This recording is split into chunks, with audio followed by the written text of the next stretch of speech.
कभी देखा नहीं है, पर इतनी तेज धूप है, आप लोगों को भूख प्यास लग रही होगी।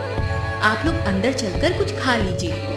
महिला की बात सुन पहले एक बुजुर्ग ने उससे पूछा, क्या तुम्हारे पति घर पर हैं? वो तो इस वक्त काम पर गए हैं। तो हम आपके घर नहीं आ सकते।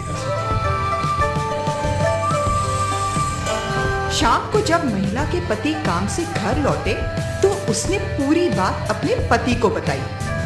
सारी बात सुनने के बाद पति ने तीनों बुजुर्गों को शाम के खाने का निमंत्रण देने को कहा।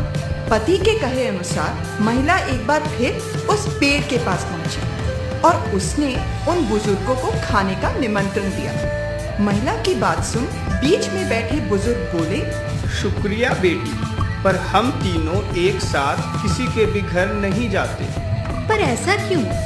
देखो बेटी, ये जो मेरी बाईं ओर बैठे हैं इनका नाम दौलत है, और जो मेरी दाईं ओर बैठे हैं इनका नाम सफलता और मेरा नाम प्यार है। जैसा कि मैंने तुमसे कहा था कि हम तीनों एक साथ किसी के घर नहीं जाते, अब ये तुम पर निर्भर करता है कि हम तीनों में से तुम किसे अपने घर ले जाना चाहती हो। बुजुर्ग की बात सुन महिला सोच में पड़ गई। उसके लिए निर्णय कर पाना थोड़ा मुश्किल हो गया। उसने सोचा क्यों ना अपने पति की मदद ली जाए। वो भीतर गई और उसने अपने पति को सारी बात बताई।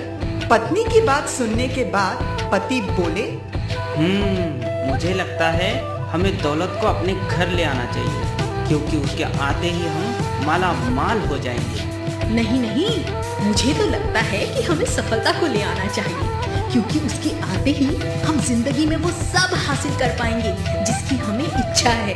तभी पास ही में बैठी इनकी 10 साल की बेटी बोल पड़ी, मम्मा, पर मुझे लगता है कि हमें उस प्यार नाम वाले दादाजी को घर बुलाना चाहिए, ताकि हमारा घर खुशियों से भर जाए। बेटी की बात पति पत्नी को जच गई और उन्होंने आंगन में जाकर प्यार नाम के बुजुर्ग से घर के अंदर आने का आग्रह किया।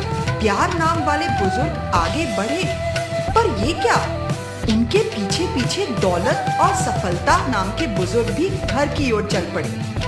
ये देख महिला को आश्चर्य हुआ और उसने बुजुर्ग से पूछा, पर आपने तो कहा था कि आप में से सिर्फ एक ही घर के अंदर आ सकता है।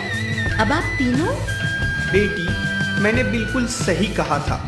अगर तुमने दौलत या सफलता में से किसी एक को चुना होता तो बाकी दो घर के बाहर ही रह जाते, पर क्योंकि तुमने प्यार को चुना है, सो जहाँ प्यार रहता है वहाँ दौलत और सफलता तो खुद ब खुद चली आती है।